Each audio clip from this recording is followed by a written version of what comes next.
في حالة الزمالك دي بعد الفوز على طلائع الجيش ب3-1 في الدوري، عندك حل من الاتنين: يا إما تكمل بأحمد عبد الرؤوف، يا إما تروح تجيب مدرب أجنبي كان عندك ونجح. ليه بقول لك كده؟ لأن الزمالك مش في حقل تجارب أو ما عندهوش رفاهية الانهيار. الزمالك عايز مدرب يكون عارف النادي، ظروف النادي، أو مدرب تكمل بأحمد عبد الرؤوف لأن الراجل ادالك بوادر زي تغيير حسام عبد المجيد. دي ما تطلعش غير من مدرب فعلا شخصيته قويه.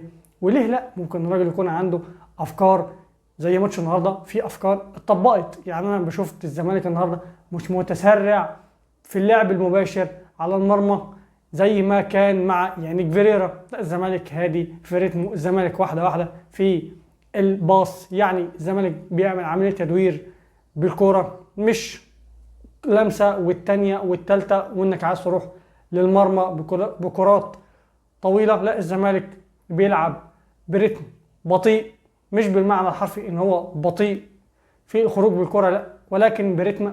الزمالك عارف هو عايز ايه، بدليل ان الزمالك النهارده فايز 3-1. ليه بقول ان الزمالك يروح يجيب مدرب اجنبي اشتغل قبل كده في ظروف النادي؟ عشان الزمالك زي ما قلت لك مش في حق تجارب وما عندوش رفاهيه الاختيار. عايز تروح تجيب، وروح هات مدرب نجح معاك بالفعل في الدوري زي باتشيكو. ده مدرب متاح حاليا، مدرب عارف ظروف النادي، مدرب في تجميع النقط في الدوريات، استاذ ورئيس قسم بمعنى الكلمه. يعني هو اللي حط حجر الاساس في دوري 2014 او دوري 2015 اسف، اللي الزمالك اخده وانهى بيه جوزفالدو فيريرا. وفي دوري 2021 برضه هو اللي حط حجر الاساس، والزمالك كان ماشي معاه كويس في الدوري. اي نعم، في دوري الابطال ما كانش افضل حاجه، ولكن في الدوري كان ممتاز، وهو اللي حط حجر الاساس في الدوري بتاع 2021. او انك تروح تجيب مدرب زي اوسوريو. الناس شايفه ان هو فشل. انا بشوف ان اوسوريو قدم كوره ممتعه هجوميه مع الزمالك. الناس فكروا الماتش 4-1 بتاع الاهلي، ولكن انت لو رجعت الماتش عموما هتشوف ان نتيجة 4-1 كانت نتيجة خادعة، او بمعنى تاني ان الاهداف، يعني 3 اهداف منهم مش من اوسوريو خالص. يعني لو ترجع الماتش تاني او الاهداف تاني هتلاقي ان محمد صبحي يسأل عن 3 اهداف فيهم. ولكن انا بتكلم بشكل عام على تجربة اوسوريو مع الزمالك، كانت تجربة كويسة مقارنة بالادوات اللي كانت موجودة ومقارنة بظروف النادي اللي كانت موجودة. وفي الوقت الحالي هو معاه لعيبة هيقدروا يساعدوه على تطبيق فكره. دي حاجات اجتهادات مني وترشيحات مني عادي جدا، ولكن انا بشوف او في الاخر يعني لو الزمالك مش هيعرف يجيب اسم كويس بمعنى الكلمة، لا، الزمالك يكمل مع احمد عبد الرؤوف. او انك تروح تجيب مدرب ملوش اسم زي ما انا قلت، ولكن يكون له افكار واضحة ويكون حد ذاكره كويس بالمعنى الحرفي وشايف ان هو هيكون عنده ابداع فيما بعد، وان هو هيقدر يطلع افضل الافكار مع لعيبه الزمالك. انا كواحد من المشجعين هدعمه وبقوه، ولكن الزمالك في الموسم ده على كف عفريت، بمعنى ان الزمالك في الموسم ده مش ناقص تجارب اكتر من كده. ولنا في يانيك فيريرا عبره. ماتش انا شفته ممتاز من احمد عبد الرؤوف، سواء على التبديلات او سواء حتى في الماتش نفسه وافكاره في الماتش نفسه. زي ما قلت لك الراجل ما كانش متسرع ابدا في عمليه البيلد اب او في عمليه البناء من الخلف. الراجل ما كانش بيروح بكور مباشره على المرمى كتير زي ما كان بيحصل مع يانيك فيريرا. الراجل كانت تشكيلته كويسه، كانت متوازنه. ما افسد الليله دي هي اصابه خوان بزيرة، اللي اتمنى طبعا ان هو يلحق ماتش بيراميدز، مع اني شايف ان هو بيعيط. فانا شايف ان دي حاجه تقلق جامد، ولكن اتمنى طبعا ان هو يكون حاضر في ماتش بيراميدز. بالنسبه لي التقييمات: محمد صبحي في حراسه المرمى ياخد 5/10. عمر جابر كان كويس النهارده ياخد 5.5/10. محمود بنتاي كان كويس النهارده. شفت لما بترفع اوفر على راس المهاجم ايه اللي بيحصل؟ بيجيب هدف. فمحمود بنتايك النهارده ياخد 6.5/10.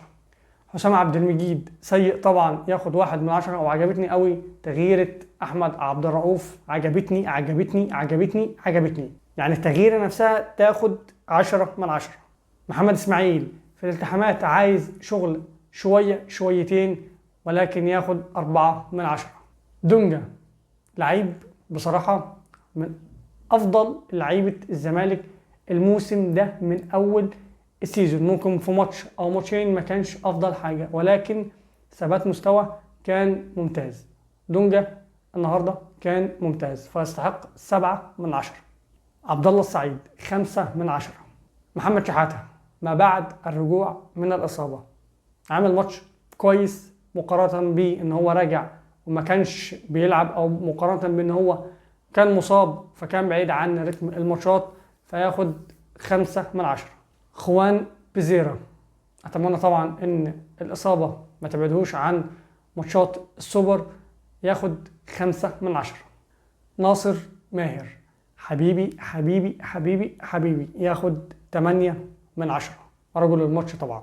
الاستلامة على الفخذ وان الكورة تروح قدامه الاستلامة بالطريقة دي مش اي لعيب يعملها، وانه يحط الكورة بوش رجله برضه مش اي لعيب يعملها. ناصر ماهر بس هو اللي يقدر يعملها داخل الدوري المصري، او داخل لعيبة الدوري المصري يعني. سيف الدين الجزيري كان حلو النهاردة، ياخد 5 من 10. التبديلات المهدي سليمان لا يسأل عن الهدف، ياخد 4 من 10. احمد فتوح كان ممتاز النهاردة، سبحان الله كان ممتاز النهاردة.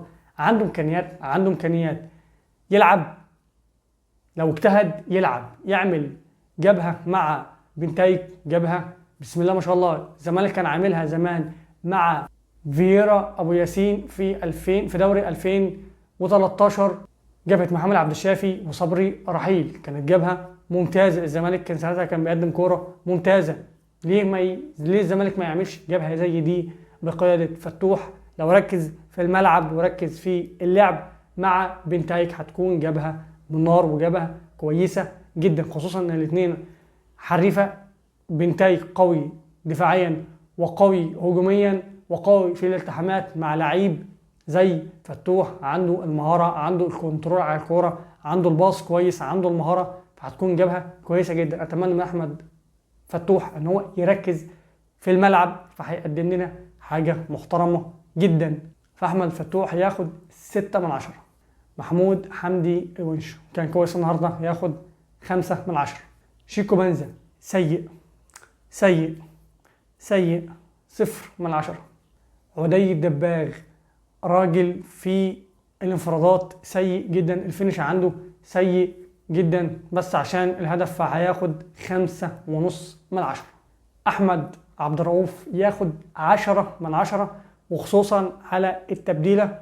الراجل النهارده اقنع فامتع فابدع بمعنى الكلمه. واحد هيقول لي انت بتبالغ، هقول له لا، يعني احنا كجماهير الزمالك احنا نسينا ان في بعد الهدف الاول في هدف تاني، في هدف، يعني احنا كنا مفكرين النتيجه 1-0، هو هدف فقط لا غير، والماتش بينتهي عنده، مفيش اهداف تانية بعد الهدف الاول. فالنهارده الراجل النهارده جايب 3 اهداف، واداء كان كويس مقارنه باداء الزمالك مع يانيك فيريرا، فالراجل كان كويس. فاحمد عبد الرؤوف يستحق 10 من 10. وبس كده، سلام.